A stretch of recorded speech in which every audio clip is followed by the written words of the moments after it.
everybody. It's great to have you join us for our 10th consecutive online worship service here with First Baptist Church of Elba. Whether you are a church member or maybe you're a guest or a visitor finding us on YouTube or on the internet for the first time, welcome. Glad that you could be with us for church. And as we get started, I just wanted to offer words of encouragement to everybody who's watching. And those words come from the book of 1 Timothy chapter 2, and it actually comes from the quiet time devotional that members of our church have been undertaking this past year, and just in verses 1 through 7. And Paul is writing to Timothy, and I just want to share that with some of you if you didn't have a chance to read it, or maybe you are familiar with it. But Paul's writing to Timothy and trying to encourage him with the responsibility of prayer in his life and how that directly applies to our lives. And through this devotional, we see in those first 7 verses really kind of 4 main ingredients for prayer that we can pull out. And this is how they list them in here. The first ingredient are supplications. Those are the prayers that we make for our own spiritual needs. Those are supplications. The second ingredient are prayers. Those are our times of devotion and adoration to God.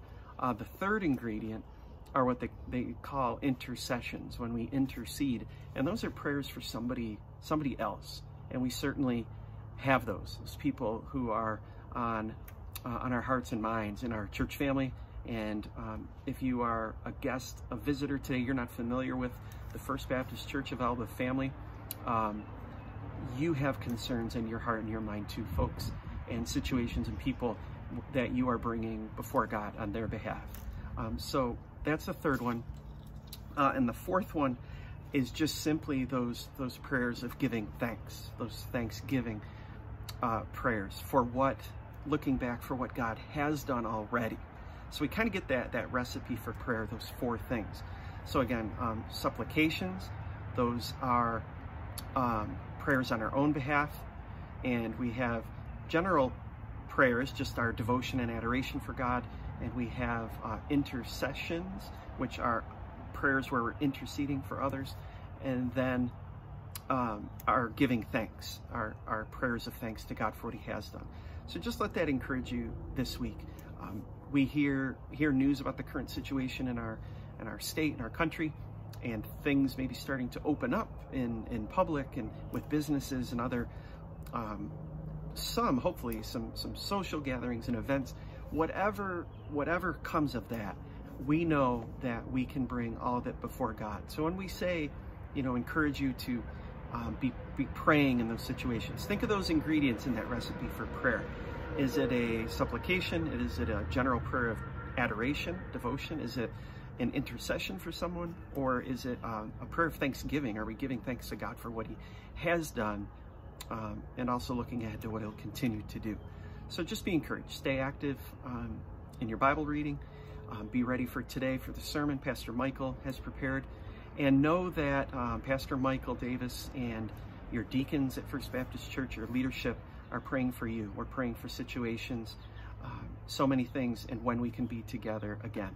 So be encouraged today. I know you'll be blessed today, and just make it just a wonderful day today if you're watching this on Sunday with your family, or maybe you're even studying, watching it alone. Just know that you'll be blessed, and that you have a church that's praying for you, and leaders praying for you, and that you have a God who loves you and is there for you no matter what. All right, have a great day. Be blessed, everybody. We'll see you next time. How great the chasm that lay between us, how high the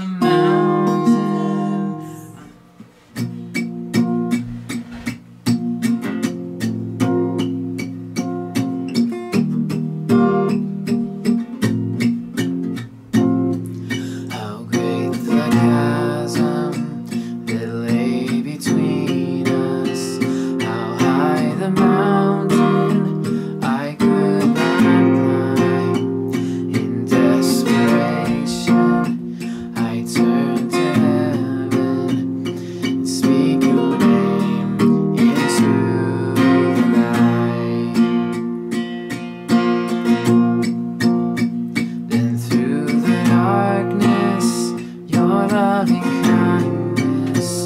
For through the shadows of my soul, the work is finished, the end is written, my living hope. Who could imagine how great a mercy my heart could fathom, such boundless grace. The God of ages stepped down from glory to wear my sin and bear my shame. The cross has spoken, I am forgiven. The King of Kings calls me his own. Beautiful Savior, I'm yours forever. Jesus Christ, my living hope. Hallelujah. Hallelujah. Praise the one who set me free. Hallelujah. Has lost its grip on me. You have broken every chain. This salvation in your name, Jesus Christ, my living hope. Came the morning, then came the morning that sealed the promise. Your buried body began to breathe out of the silence. The roaring lion declared the grave has no claim on me. Jesus, yours is the victory. Hallelujah.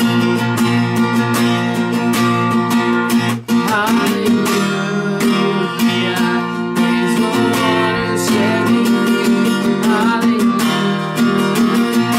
Hallelujah. Death has lost its grip on me. You have broken every chain. This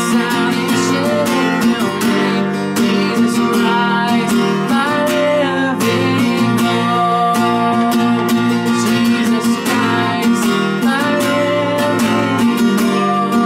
Jesus Christ, my living hope. Jesus Christ, my living hope. Hallelujah. Praise the one who set me free. Hallelujah. Death has lost its grip on me. You have broken every chain. There's salvation in your name, Jesus Christ, my living hope. Jesus Christ, my living hope. God, you are my living hope. Hi, church family. I just want to go back to church. My name is Michael Davis. I'm the pastor here at First Baptist Church, Elba, New York. I'd like to welcome you here today, whether you are a church member or a friend or family member who is visiting with us today, or maybe you just found us online at the website. And so we're so glad that you're here. I want to encourage you, if you are a visitor with us, to reach out to the email listed below, office@fbcelba.net, and we'd be glad to connect with you in that way during this time. And so today we'll be in Nehemiah chapter 9. We're going to be looking at this idea of God's identity, His nature, His character, who He is, because it shapes who we are and what we do. Now the phrase that we're going to be looking at is, we confess through recognition of the past to understand who God is always. So we've got to look backwards on who God is, to know who He is right now and who He has always been, and that helps shape who we are and what we do, not only personally as individual believers, but as a church moving forward into the future. The series we've been in is 2020 for the next 200. Now we're coming to the end of that. We'll be coming to the end towards the 200-year celebration leading up to the end of June. And it's been just an honor and a privilege to get to walk through the books of Ezra and Nehemiah with you. And today we're in Ezra chapter 9. And we've been using this phrase, putting on gospel lenses to see God's vision for our church, looking towards the future. We've been around almost 200 years as an entity. And now we're saying, God, what is the next thing? What do you have for us moving forward? In 1948, Winston Churchill said this to the House of Commons: "Those who fail to learn from history are doomed to repeat it." Now, Churchill was an author, a military leader, a politician. He would be the Prime Minister of England also.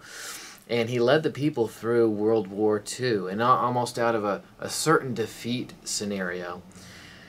But he's not the person who said this first. First person who actually said this was George Santayana in 1905, and here's what he said: "Those who cannot remember the past are condemned to repeat it." Now, sometimes we need to take a look at history, the history of our church, the history of Christianity, of what God has done in the past, what He's done in the Bible, and say, God, here's what you've done. Now, although none of us were around when God created the world, and none of us were around when this church was founded in 1820. As we look through historical documents and prepare to celebrate what God has done and the life of this church, we look forward to the future of what He's going to do. And although we see things now that seem uncertain, we know God knows all of these things that will happen, that have ever happened, and so we trust in that. But in order to move forward, in order to look at what God has for us in the future, we have to say, God, what have you done in the past? And reflect on those things. The most important question that we need to ask God moving forward is, God, would you use us again? We know this church has been around for almost 200 years for a reason. Now we say, God, in times of uncertainty, in times of difficulty, would you continue to allow the church to be a beacon of hope? Help us to see how we can do that. And we trust you moving forward. Now we'll be in chapter 9, and there's a lot of verses, and so I want to jump into this and try to get through as much as we can today. And so the background to the books of Ezra and Nehemiah are this, that we know Ezra wrote both of these books, and the people of God have gone through a very difficult time. They've made a lot of bad choices, and they've ended up in captivity. They've been traded from one nation to another, and they've been allowed to go back to Jerusalem. Now, they were able to rebuild the temple. They were able to rebuild the wall. We saw in chapter 8 that they had their really first large worship service gathering, which, ironically, we have not been able to do for the last few months. And so we look to God in these times of going through this book and say, God, the people who followed you, the people who were taken into captivity, they were allowed to be brought back. And so we have a similar prayer, God, a longing that we would be brought back together to be able to worship. Now, will it look different at first? Probably. But God, in the way that we've gathered before, God, allow that to return, because we desire that. We want that. God wants us to seek His face now, especially during this time, and cry out for that. Now, the purpose to both of these books is restoration and revitalization. And interestingly enough, we find ourselves in that phase. Now, us as a church, as we refocus, as we restore, as we revitalize, we were doing this before a pandemic struck. We were getting ready for what God was going to do. And we say, God, we trust you no matter what's going on. How is this going to look moving forward, as almost every single church in the United States has found themselves in this position of, we need to look at how do we restore, how do we revitalize, how do we refocus moving forward. And I think the books of Ezra and Nehemiah have a lot to bear on us in regards to our situation moving forward. God knew we would be in this place, and His Word's got something important to share with us. And so that brings us to our first point, God's reception. So we come to God in a variety of ways, but one of the first ways, and what I want to illustrate for us, is that He's going to receive things from us. There's things that honor Him, especially in a time like this of difficulty, of uncertainty.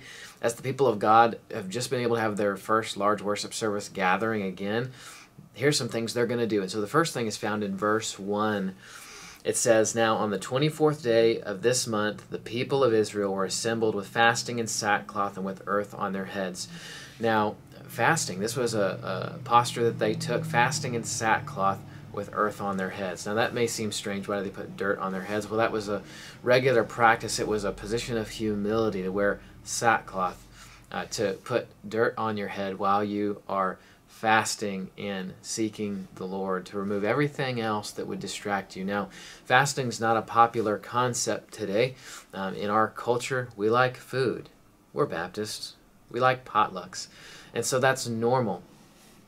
And God has given us those things for a reason, but He has said it from time to time and throughout the Scriptures that there's a place for fasting, a place to seek God's face. Now, please don't do this if this would hurt you from a medical perspective, but if you are in healthy and good condition, there's some advantage to doing this. So in verse 2 we see confession, and it says, "And the Israelites separated themselves from all foreigners and stood and confessed their sins and the iniquities of their fathers." So they confessed their own sin, but also the iniquities of their fathers. That would have meant the people who have come before them, generation after generation before them, who were not there, they confessed their own sin and the sins of those who had come before them. This is an important posture we need to take as well in fasting, in confession. We should do this on a regular basis. And then in verses 3 through 5, we see Bible reading and worship. Again, these are concepts that are flowing in from this major worship service gathering that took place in Nehemiah chapter 8. And we'll see that moving into the rest of this chapter, they are refocusing, they are revitalizing, they are focusing on the things that matter most to God, because we're going to see they're going to take an account of the past and say, God, here's how we've acted in the past. We've acted wickedly. Now, how can we honor you now? In fasting, in confession, and now in Bible reading and worship. And it says in verse 3, "And they stood up in their place and read from the book of the law of the Lord their God for a quarter of the day. For another quarter of it they made confession and worshipped their God. On the stairs of the Levites stood Jeshua, Bani, Camdiel, Shebaniah, Buni, Sherebiah, Bani, and Chenaniah.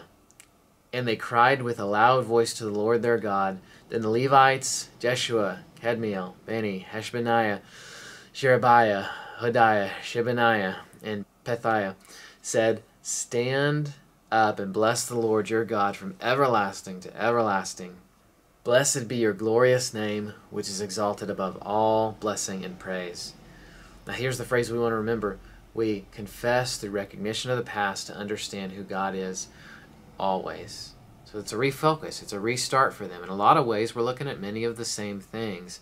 And we anticipate this time. But what do we do right now? Fasting, confession, Bible reading, and worship. We can do all of these things too at home. And although we look forward to coming back together, right now we're still in this phase. And so we want to be patient. We want to focus on God. Say, God, we're still in this because you have something to teach us still. What is that? And here's the second thing, God's choice. And so in verse 6 we see that there is only one Lord and Creator. Okay, and so here's what it says for us. In verse 6, "You are the Lord, you alone. You have made heaven, the heaven of heavens, with all their host, the earth and all that is on it, the seas and all that is in them, and you preserve all of them, and the host of heaven worships you."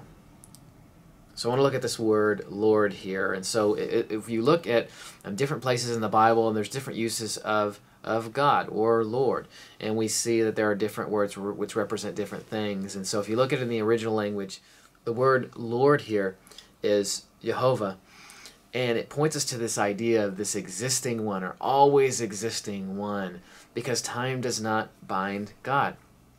We sometimes, I think, time didn't bind us right now as we're a few months into this pandemic of just being at home. And so I want to encourage you that God is not affected by time. He sees everything. And so as we sit here, we go, God, when will things change? He knows all, and He sees the past. He's in the present, and He sees the future. And so for us, I think we just need to refocus and say, God, how do you view things? How do you see things? Because here's His choice. Here's how He sets things up to work, and there's a reason for all of it. We see ancient philosophy represents this also, and ideas of people who were not believers. Plato references this, and he says that there had to be this unmoved mover or prime mover that set all things in motion, that created all things, and that is sustaining all things and will be around after all things. So what do we know about God? Well, He is the creator. He is the sustainer. He gives all things life, and He sustains all of them. He is responsible for everything that existed, that exists right now, and that will exist, and He holds it all together. In verses 7 and 8 it says, You are the Lord, the God who chose Abraham and brought him out of Ur of the Chaldeans and gave him the name Abraham. You found his heart faithful before you, and you made with him the covenant to give to his offspring the land of Canaanite, the Hittite, the Amorite, the Perizzite, the Jebusite, and the Girgashite. And you have kept your promise, for you are righteous.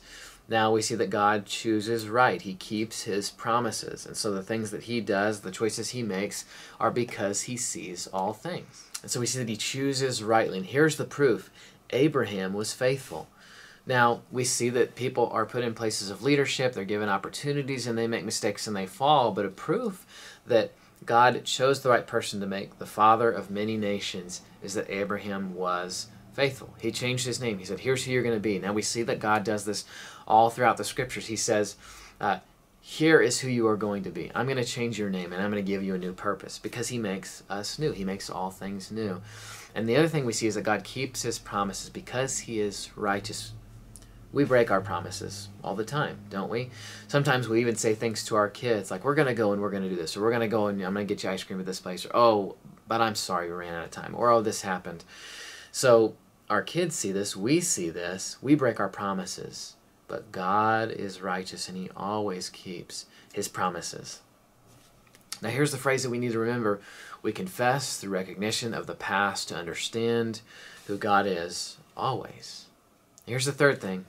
God's deliverance. Now we see this in 9 through 21. Verse 9 it says, and you saw the affliction of your fathers in Egypt and heard their cry at the Red Sea and performed signs and wonders against Pharaoh and all his servants and all the people of his land, for you knew that they acted arrogantly against our fathers, and you made a name for yourself as it is to this day. And you divided the sea before them, so that they went through the midst of the sea on the dry land, and you cast their pursuers into the depths, as a stone into mighty waters. By a pillar of cloud you led them in the day, and by a pillar of fire in the night, to the light for them the way in which they should go.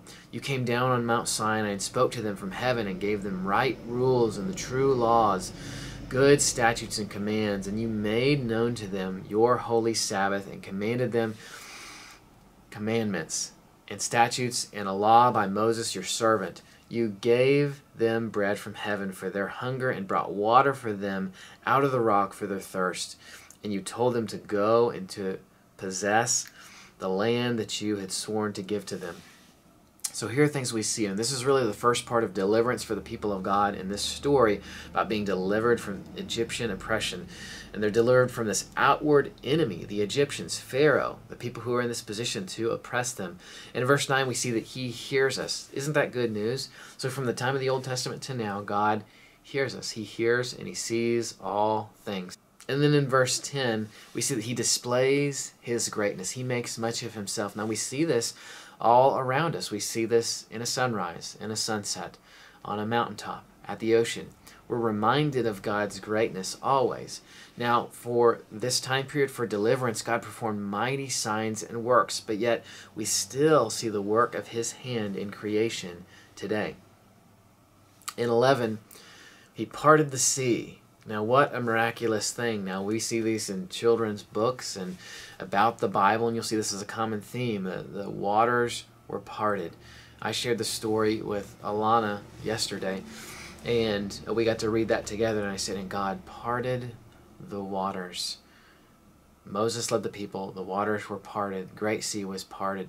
And she looked in amazement at a little storybook about God's Word. Now, sometimes these things lose their impact or they lose their effect on us over time. But think about coming to that story for the first time and seeing what God did. He parted a sea, walls of water on either side, while the people of God walked to the other side. That is miraculous, and we should never lose sight of the wonder of who God is and what he has done. Not only in the past, but what he's doing right now. And then verse 12 says that God guided them, and he guides us with his Holy Spirit. Now, there were physical manifestations of who he was, his Spirit, in the Old Testament. The pillar of cloud by day and the pillar of fire by night. What an amazing sight to see. But yet now, the manifestation of the Holy Spirit, God's representation, lives inside of each believer. And so I know many times I've heard, well, if God would just show himself now, if he would show himself in a pillar of fire, I would believe. But yet God has done something even greater than what he did in the Old Testament for the people of God. He has revealed himself through a personal relationship in what Jesus Christ has done on the cross. And if we accept that, if we say, God, I am a sinner, I believe that you came and you died on the cross for my sins, and I confess you as my Lord, the Bible tells us the Spirit of God lives inside of us. So greater than a pillar of fire, the indwelling of the Holy Spirit is a representation of God, not only to us, but to the rest of the world, because we ought to live differently. In verse 13, he gave the law so that we might know what the holy and perfect standard of God is, to point us in the direction of what Jesus would do in the future, knowing that we could never keep the law perfectly, and that God, through Jesus Christ, has satisfied his wrath in his death, burial, and resurrection, so that we might have eternal life. In verse 14, it says, they set apart a day for holiness. Now, we do this, although we're doing it at home now. You should still have that day, whether or not you view this video when it's posted on Saturday or Sunday. Now, we typically gather on Sunday, and we'll come back and do that again. But how do you do this right now? How are you setting apart? How are you setting aside the time, not only daily, but a specific day like this, to focus and worship the Lord? And then in verse 15, God provides the needs of the people. He does that for us. He fed them, and he gave them marching orders. Now, what does he do for us? He's given us his word. He's giving us his marching orders on how we should go, what we should do, and how we should live and act. And he takes care of our needs. Christy and I were just talking about this the other day as we were praying over, God, what could we give to the church? What could we, just praying over giving more to the church so that we can still be effective in ministry during this time. We said, you know what? I can't remember a time when I missed a meal. And so when it comes down to it, does God supply our needs? Does he give us clothes to wear? Does he give us food to eat? And although in other places of the world, many people suffer in much worse ways than we do, but truthfully, when we think about living sacrificially, especially in a time like this, so that our church can do ministry in the future, we come back and meet together and move into the future, what does that look like? Maybe it looks like us living sacrificially. And as Christy and I were praying about those things and talking about it, we said, you know what? God has always been good to us, no matter how much money's in the bank. God has always given us food to eat. He's always given us clothes to wear. He's blessed us in so many ways. And sometimes we lose sight of that, the things that we actually need. Now here's the second part of this. It's really deliverance part 2 of this story. And it's found in verses 16 through 21, and it says this: But they and our fathers acted presumptuously and stiffened their necks and did not obey your commandments. They refused to obey and were not mindful of the wonders that you performed among them. But they stiffened their neck and appointed a leader to return to their slavery in Egypt. But you are a God ready to forgive, gracious and merciful, slow to anger and abounding in steadfast love, and did not forsake them, even when they made for themselves a golden calf and said, This is your God who brought you out of Egypt, and had committed great blasphemies. You and your great mercies did not forsake them. In the wilderness, the pillar of cloud led them in the way, did not depart from them by day, or the pillar of fire by night, to light for them the way by which they should go. You gave your good spirit to instruct them, and did not withhold your manna from their mouth, and gave them water for their thirst. 40 years you sustained them in the wilderness, and they lacked nothing. Their clothes did not wear out, and their feet did not swell. So in verse 16, the people failed. They made mistakes. They fell short. Now, we do this all the time, and luckily Jesus came, and the scriptures tell us that we will fall short of God's glory, but yet he has made a way for us. Now, we looked at that in Hebrews chapter 10, 19 through 25 at the end of the message last week, that he has given us this new and living way through what Jesus has done for us on the cross. And it's good for us to look back and say, God, how have maybe we done things wrongly in the past? What do we do to change moving forward into the future? And in verse 17 it says they turned from God, but yet he won't forsake us. He won't forsake them. They made mistakes, but yet God was faithful. And so here's the compare and the contrast. We follow God, we serve him, we worship him, but we will make mistakes. We will fall short. And luckily, He has covered all of those. And he still loves us now. He loved the people of the Old Testament, his people group, but now he has, through Jesus Christ, grafted us all into the family of God. And he says, I did not forsake them. And I'm not going to forsake you. I know sometimes it's hard as we think about these times and we're in our homes. We say, man, it's been difficult. But God will never forsake us and he will never leave us. We have that assurance in his word. And then verse 18, it says, we created idols, but yet God still loves us. Now here's a series of bad decisions that the people of God have made. They created idols, but God still loves us. He still loved them. Verse 19, still not forsaken after sin. So even after all these things that they have done, God has still been faithful. And this is why he is a good and he is a righteous God, because he is always faithful. We make mistakes. We fall short. We falter. We're not always faithful, but God is. Verse 20, he still sustained them, and he still sustains us. And verse 21, for 40 years they walked around in the wilderness, and God taught them, and he led them, and he, although through a difficult time, he taught them what they needed to know in a difficult season in order to move into the promised land in the future and be faithful. Now, here's the thing I want us to remember as we recount God's truth, his word, and history in the Bible. We want to remember that he led them through a difficult time for a reason, to shape them and mold them into who they needed to be in order to move into the future.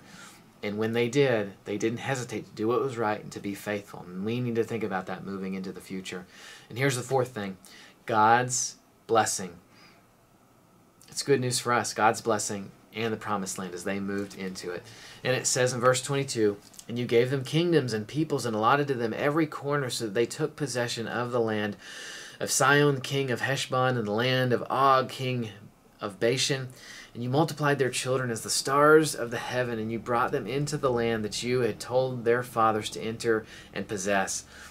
So the descendants went in and possessed the land, and you subdued before the inhabitants of the land, the Canaanites, and gave them into their hand with their kings and peoples of the land, that they might do with them as they would. And they captured fortified cities in rich land, and took possession of houses full of all good things, cisterns already hewn, vineyards, olive orchards, and fruit trees in abundance. So they ate and were filled and became fat and delighted themselves in your great goodness. So in verse 22, the next generation was faithful, and this blessing was renewed. Timing is up to God, and this is everything. Sometimes we think, God, we've been good, we've been faithful. Why would we be judged in this way? Why would we have to go through this difficulty? And it might not necessarily be about judgment on the personal decisions that we've made. But in truth, this is a time that God has set aside for our personal spiritual development. Now, we're all guilty. We've all fallen short of God's glory, as we've talked about. But truthfully, God knew all these things would take place, and he's prepared it for a reason, for our own growth, for our own sanctification, to become more like God. Verse 23, this multiplication is a sign of God's blessing. And so the people, they grew, they subdued the land that God promised to them, and they grew in number. In verse 24 and 25, they took possession of the blessing, and they delighted themselves in God's goodness. And that's what I want our focus to be. They delighted themselves in God's great goodness. Now, there'll be a time we'll come back together, and in that same way, we will, having walked through a difficult circumstance, delight ourselves in God's great goodness. Everything happens in a season at a time for a specific reason. Now, we have to continue to look and say, God, why is what is going on right now going on? Now, and we shouldn't despair, and we should say, God, again, how are you teaching us? How are you growing us? And here's the phrase to remember. We confess through recognition of the past to understand who God is always. Here's the fifth thing. God's faithfulness. Now, this is good news. God is always faithful. While we make mistakes, we falter. He is always faithful. It says in verse 26, nevertheless, they were disobedient and rebelled against you and cast your law behind their back and killed your prophets who had warned them in order to turn back to you, and they committed great blasphemies. Therefore you gave them into the hand of their enemies, who made them suffer. And in the time of their suffering they cried out to you, and you heard them from heaven, and according to your great mercies you gave them saviors who saved them from the hand of their enemies. But after they had rest, they did evil again before you, and abandoned them to the hand of their enemies, so that they had dominion over them. Yet when they turned and cried to you, you heard from heaven, and many times you delivered them according to your mercies, and you warned them in order to turn back to your law. Yet they acted presumptuously and did not obey your commandments, but sinned against your rules, which if a person does them, he shall live by them. And they turned a stubborn shoulder and stiffened their neck and would not obey. Many years you bore them and warned them by your Spirit through your prophets, yet they would not give ear. Therefore you gave them into the hand of the peoples of the lands. Nevertheless, in your great mercy you did not make an end of them or forsake them, for you are a gracious and merciful God. That's good news for us. In verse 26, sometimes we forget the blessing, don't we? Just like the people did. We kill what he loves. We ignore the warning. And the sign is that you have walked out of God's grace, out of his setting of blessing. And so we need to remember that it's important for us not to forget what God has done in the past, the blessings that he has given us, and not just because in a temporary setting we feel sad or things are difficult. And I am not discounting the struggling, the sadness, the loneliness that maybe you're going through right now or you have gone through in this time. But what I'm saying is we cannot forget God's blessing and what he has done for us. Verse 27 through 31, they were killed, the people were killed and conquered, but God rescued them because he's always faithful. Now this is repeated many times over, and it says, because you did this, and you did this, and you faltered, and you left God, and you stopped worshiping him, and you made idols. And it says, but God is always faithful. God is always gracious and merciful, no matter what we do. And here's the good news. We can't get away from it. As children of God, we can't get away from his grace. We can't get away from his mercy. And here's what we need to remember. We confess through recognition of the past to understand who God is always. And here's the last thing. Number 6, God's greatness.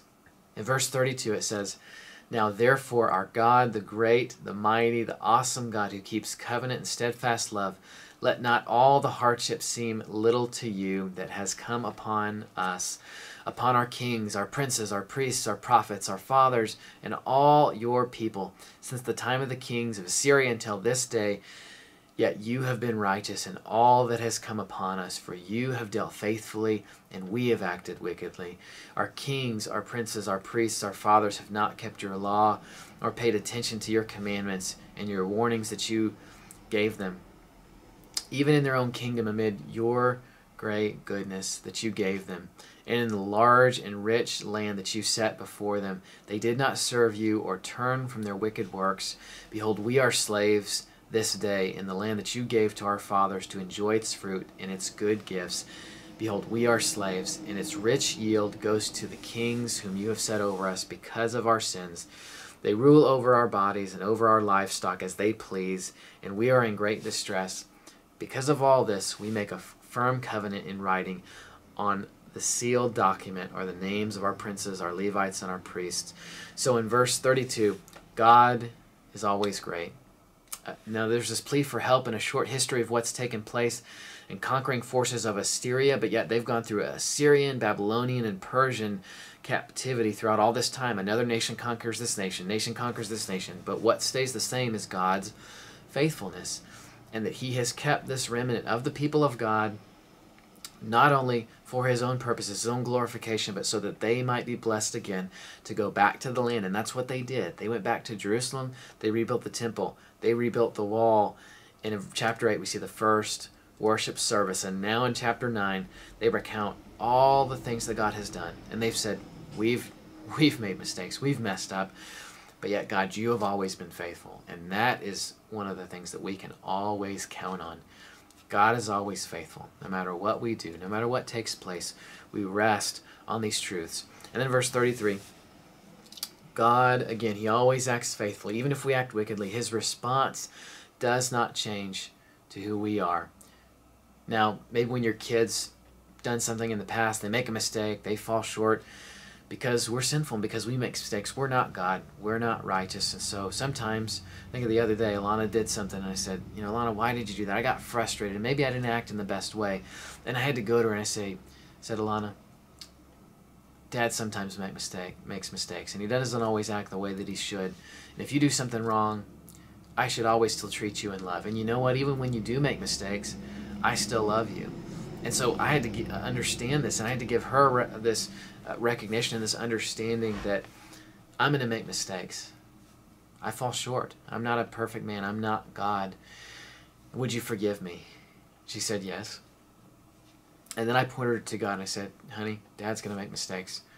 But God never does. He's always faithful. He's always perfect. And He's always got our best interest at heart. So I want us to walk in this, and that God is perfect. He is a perfect Father. I'm not. But He is. And we can rest in that truth. Man will let us down. God will never let us down. In verses 34 through 38, we're going to make bad choices sometimes because we're not always good. But God is. He is always great. And that's what the Bible tells us. We are in the result of sin and the choices that have been made from the beginning of creation when sin first entered the world. Now we sometimes suffer the results of that, of broken relationship and fellowship with people because of choices that we make. But God is always faithful. It says we make this covenant at the end of this section of the text in writing, acknowledging who you are and who we are. Church, sometimes we have to acknowledge our sin before holy God and say, God, you are great. We are not. And in order to move forward, in order to accomplish your purposes, we want to follow you knowing that you are faithful. We'll struggle, we'll stumble, we'll make mistakes. But God, we're so glad that we serve a God who is always great, has always been great, will always be great. And here's what we need to remember. This is all about God's identity, His nature, His character. And as we focus on these things, we understand better who we are and what we need to do moving forward. And we confess through the recognition of the past to understand who God is always. And I'll close with this. I got to be part of a group called Soul in junior high and high school. It stood for Servants of Unconditional Love. And here's what we did. We, recognizing that we're not perfect. We could never do anything that would point people to our greatness. But what we could do was point people to God's greatness. And so we would go to homeless shelters. We would go and we would serve at soup kitchens, that kind of thing. But one of the things that I enjoyed the most is we would load up a truck. We'd put some lawnmowers, some weed eaters, some stuff on it. We'd go and we'd just drive around town and we'd find people who needed some help. During the springtime, lawn starts growing up. Maybe your lawnmower's broken. Maybe you're in a position where your health isn't great and you can't do that on your own. We would stop. We would get out and we would say, could we mow your lawn today? And they would say, well, sure, how much money could I give you? And we said, we'd like to do it for free. Can I share with you why we do that for free? It's because Jesus came. He lived a sinless life. He died on the cross for our sins so that if we would choose to believe in Him, we might have eternal life. And what He's asked us to do is live in a way to show others that there's something different about us and that we want to just do this for you because you know what God did for us? He gave us a free gift that we didn't deserve. We didn't do anything for it. We don't want your money because we want to show you in a small way what God has done for us and give you this free gift. And I can't tell you the blessing that has been on my life. I've just done that over and over again and seen that change people's lives. And in that simple example, but in other ways. And here's what God's done for us. He's shown us His characteristic traits throughout all of time and history that we know of. He's pointed us to who He is and that He never changes. He's always faithful. And in a difficult situation, in a lost, in a dying world that needs hope, we say, let us take a look at who God is, His identity, so that we can point everyone to this idea that through confession of recognition of the past, we understand who God is always in our lives because He's proven Himself faithful in our lives and in all those who have come before us. Church, let us trust in that moving forward. Let me pray for us. Father, we come before You in this time, God, in a time of difficulty, of uncertainty, and we say, God, we love You, we trust You no matter what. I pray that more than that, You would help us to be a beacon in the world that is lost in darkness, is separated from You, destined to be away from You forever in hell. But yet, God, you've given us an opportunity to be brought close to you. You've showed us your faithfulness. You've demonstrated it in all of time. You are faithful. God, we fall, we make mistakes. We've fallen short of your glory.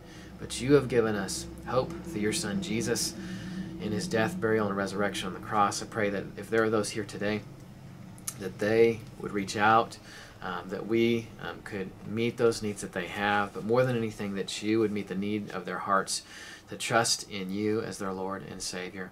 And God, we pray that that would be so today. And it's in your name we pray. Amen. I love you, church family. If you're a friend, family, member, visitor with us today, reach out to the email listed below, office@fbcelba.net. I hope you have a great day.